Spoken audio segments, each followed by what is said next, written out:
Bienvenue à cette nouvelle exploration. Aujourd'hui, on va se pencher sur 3 versets bibliques assez spécifiques. Ils sont tirés de notes intitulées « Héritage de la gloire divine ». Et ces extraits, ils abordent des thèmes puissants, hein. La gloire, un certain héritage, une foule immense, universelle même, une joie éternelle, et puis la victoire. Des concepts fondamentaux, effectivement. C'est ça. Les sources sont donc très précises. On a Apocalypse chapitre 7, verset 9, ensuite Psaume 16, verset 11, et enfin 1 Corinthiens chapitre 15, verset 57. D'accord. Notre but, c'est vraiment de décortiquer un peu ces versets, d'en sortir les idées clés, voir comment ils se répondent, ce qu'ils nous disent sur ces concepts. Alors, commençons peut-être par cette image de l'Apocalypse. Elle est assez frappante. Allons-y. C'est une vision marquante, en effet. Donc, Apocalypse 7.9. Après cela, je regardais, et voici, il y avait une grande foule, que personne ne pouvait compter, de toute nation, de toute tribu, de tout peuple et de toute langue. Bon, d'emblée, ce qui saute aux yeux, c'est l'échelle. Ah oui. C'est immense. Une foule non seulement énorme, mais qu'on ne peut pas compter. Et surtout, cette diversité incroyable. Tout le monde est là, de partout. Exactement. Et ce qui est fascinant, c'est cette insistance sur l'universalité absolue. Le texte ne dit pas juste beaucoup de monde. Non. Il détaille toute nation, toute tribu, tout peuple, toute langue. Ça ne laisse aucune place à l'exclusion, on dirait. Dans ce contexte de vision eschatologique, ça suggère que cet héritage ou cette gloire dont parlent les notes, eh bien ça dépasse toutes les frontières humaines, géographiques, culturelles, linguistiques. C'est une portée mondiale, voire cosmique. Tout à fait. Et le fait qu'on ne puisse pas compter, ça renforce cette idée d'une abondance, d'une générosité divine qui dépasse nos mesures. Ce n'est pas réservé à un petit groupe, quoi. C'est puissant comme image d'inclusion, surtout si on pense à toutes les divisions qu'on connaît. Mais cette foule, elle fait quoi au juste? Le verset ici ne le précise pas, mais il la place dans un contexte de gloire. C'est ça l'héritage. C'est une bonne question. Quand on parle d'héritage dans ces textes, c'est pas un héritage matériel, j'imagine. Non, très rarement. En fait, l'héritage ici, c'est plutôt un statut, une condition, une sorte de relation privilégiée ou une promesse existentielle. D'accord. Appartenir à cette foule immense, ça semble déjà être une partie de cet héritage, faire partie de cette assemblée universelle dans la gloire divine. La nature exacte de l'héritage, elle va peut-être se préciser avec les autres versets, mais l'image première, c'est l'appartenance collective. Et triomphale. Cette universalité, ça bouscule peut-être certaines idées d'un groupe élu spécifique, non? Là, la porte semble grande ouverte. C'est une lecture possible, oui, ça ouvre la perspective. Bon, passons de cette vision un peu cosmique, très collective, à quelque chose de plus intime peut-être, avec le psaume 16, verset 11. Oui. Tu me feras connaître le sentier de la vie, il y a d'abondantes joies devant ta face, des délices éternelles à ta droite. Alors là, le ton change. Complètement. On est dans une adresse directe, tu, me, c'est personnel, presque intime avec Dieu. Tout à fait. On bascule de la grande fresque de l'Apocalypse à une expérience qui semble plus individuelle. Même si le jeu du psaume peut aussi avoir une dimension collective, bien sûr. Oui. Mais ce verset, il décrit surtout la qualité de cet héritage ou de cette vie promise. Ce n'est plus juste être là dans la foule. C'est une expérience subjective et intense. Connaître un sentier de la vie. Et surtout, être plongé dans la joie, les délices. Et ces joies, ces délices, ils sont liés directement à la présence divine, devant ta face, à ta droite. Exactement. C'est le point clé. Ces expressions, devant ta face, à ta droite, qu'est-ce qu'elles évoquent précisément? C'est plus qu'être juste là, non? Ah oui, absolument. Dans le langage biblique, la face de Dieu, c'est sa présence la plus directe, la plus intime qui soit. Être devant sa face, ça veut dire une communion sans voile, sans intermédiaire. D'accord. Et la droite, c'est souvent le lieu de la faveur, de la puissance, de l'honneur, de la bénédiction. Donc ces délices éternelles à ta droite, ça suggère un état de bien-être total, de sécurité, de faveur constante. Et tout ça découle de cette proximité immédiate avec Dieu. C'est une description assez riche de la nature de cet état final ou de l'héritage alors. Oui, ce n'est pas juste une vie qui dure, mais une vie qui est transformée qualitativement par cette relation. Et ce sentier de la vie, c'est une belle image, mais qu'est-ce que ça implique? C'est un chemin à suivre pour arriver à cette joie, ou c'est le fait d'être dans cette présence qui est le sentier? C'est une question centrale. Le psaume dit « Tu me feras connaître le sentier ». Ça suggère une révélation, une guidance divine. Oui, Ça peut être le chemin qui mène à cette présence. Peut-être un chemin de confiance, de droiture, comme le psalmiste l'entendait. Mais ça peut aussi vouloir dire que la vraie vie, la vie pleine, elle se trouve dans cette relation même. le chemin et la destination se confondent un peu. Peut-être, oui. Le cheminement avec Dieu est déjà une forme de vie abondante qui culmine ensuite dans cette plénitude de joie et de délices éternelles.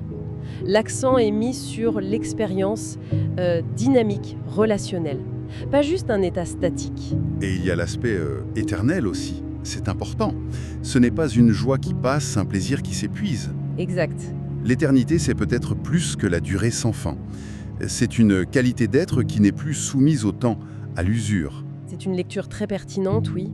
L'éternité, dans ce contexte, ça signifie souvent une qualité de perfection, de plénitude, quelque chose qui n'est pas soumis au haut et bas, à la finitude de notre existence ici.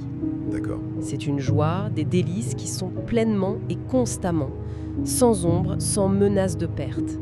Ça contraste fortement avec notre expérience habituelle, évidemment. Bien sûr. Alors, après la vision de cette foule universelle et la promesse d'une expérience très personnelle de joie éternelle, on arrive au troisième texte, 1 Corinthiens 15, verset 57. Oui, Mais grâce soit rendue à Dieu, qui nous donne la victoire par notre Seigneur Jésus-Christ. oui. Là, un nouveau mot-clé apparaît, la victoire. Et elle est présentée comme un don. Un don obtenu via une personne spécifique, Jésus-Christ. Pourquoi parler de victoire ici? Cette mention de la victoire. Parce que ça implique qu'il y avait ou qu'il y a un combat, un obstacle, quelque chose à surmonter pour pouvoir accéder à cet état de gloire et de joie qu'on a vu avant. Ah oui, logique. Et le contexte de 1 Corinthiens 15 est très clair là-dessus. Paul parle de la résurrection, de la victoire sur la mort, sur le péché. La mort est même appelée le dernier ennemi qui sera vaincu. D'accord. Donc cette victoire, c'est pas juste une idée en l'air. C'est présenté comme le moyen concret par lequel les obstacles fondamentaux, ceux qui séparent l'homme de la vie éternelle et de Dieu, sont surmontés. Et c'est intéressant, cette victoire n'est pas le résultat d'efforts humains, apparemment, c'est quelque chose de donné par Dieu. Qu'est-ce que ça nous dit sur la façon d'accéder à cet héritage? Ça souligne un point théologique majeur dans ce passage, la grâce. La grâce. Oui, l'accès à cet héritage glorieux, il n'est pas mérité, il n'est pas gagné par nos propres forces, il est reçu comme un cadeau. D'où la gratitude. Grâce soit rendue, c'est la réponse logique à un don qu'on ne méritait pas.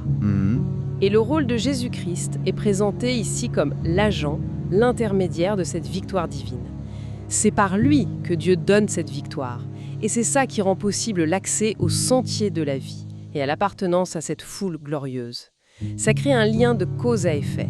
La victoire est la condition, le mécanisme qui ouvre le chemin. Mais alors comment on articule cette médiation spécifique par Jésus-Christ avec l'image d'universalité absolue qu'on avait dans l'Apocalypse? Toute nation, tribu, peuple et langue. Si la victoire est donnée par Christ, ça semble introduire une condition, un point d'entrée spécifique, non? Il y a une tension là. C'est une question théologique très débattue, c'est vrai. On peut l'aborder de différentes manières, en restant dans la logique de ces textes. Oui, Une perspective, ce serait de dire que la victoire remportée par Christ a des effets potentiellement universels. Elle ouvre la possibilité d'accès pour tous, même si la façon dont chacun se connecte à cette victoire peut être comprise diversement. d'accord. Une autre approche, c'est de voir l'Apocalypse comme la vision du résultat final. La diversité est réunie parce que la victoire de Christ a permis de dépasser ce qui séparait de Dieu. Et ça inclurait potentiellement des gens de tous horizons qui ont répondu à la lumière qu'ils avaient reçue. Ces textes ne donnent pas tous les détails du mécanisme, mais ils présentent les deux skiers. Une universalité de destination, la foule immense, et une spécificité du moyen, la victoire par Christ. La tension, c'est peut-être moins une contradiction qu'un paradoxe à tenir ensemble. Un salut spécifique, mais avec une portée universelle. D'accord, je vois. Essayons de rassembler les morceaux. Si on met ces trois extraits ensemble, quel tableau ça donne?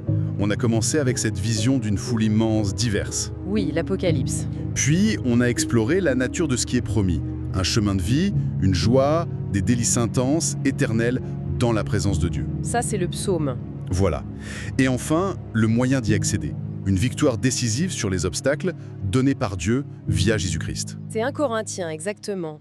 Ces 3 textes, qui viennent de genres littéraires et d'époques différentes, une apocalypse, un psaume, une lettre, semblent vraiment converger. Ils brossent un tableau cohérent d'un projet divin. On pourrait presque y voir une sorte de récit. Oui, une narration implicite si on veut. L'humanité face à des obstacles majeurs, la mort, le péché, l'adversité, ce sur quoi la victoire est justement remportée. Dieu intervient, offre une victoire décisive par Christ. Cette victoire ouvre le sentier de la vie. Ceux qui s'y engagent y découvrent cette communion intime avec Dieu, source de joie, de plénitude éternelle. Et le résultat final, c'est cette vision de l'Apocalypse. L'Assemblée universelle, la foule immense et diverse qui partage cet héritage de gloire. Ce qui me frappe aussi, c'est l'interaction entre le collectif et l'individuel. L'Apocalypse nous montre cette mer d'humanité, une communauté. Le psaume, lui, nous parle d'une expérience très personnelle, devant ta face, à ta droite. Comment ça s'articule? L'héritage, il est d'abord collectif ou individuel? C'est une des richesses de cette juxtaposition, je trouve. L'héritage semble avoir ces 2 facettes qui sont indissociables. L'expérience de la joie, des délices, elle est profondément personnelle, oui, ancrée dans une relation intime devant ta face. Oui, Mais cette expérience personnelle, elle ne se vit pas seule dans son coin. Elle se vit au sein de cette communauté immense et diverse, la grande foule. Appartenir à ce corps universel, ça fait partie de la gloire de l'héritage. donc l'un ne va pas sans l'autre. On pourrait dire ça comme ça. L'accomplissement individuel trouve son plein sens dans la communion collective. Et la gloire collective, elle est faite de la somme de toutes ces joies individuelles vécues en présence de Dieu. Il n'y a pas d'opposition, mais plutôt une complémentarité. On est pleinement soi-même en étant pleinement relié aux autres dans cette relation commune au divin. Cette vision globale, elle répond sans doute à des désirs humains très profonds. L'image de la foule universelle, ça touche aux besoins d'appartenance, d'unité, de voir les divisions dépassées.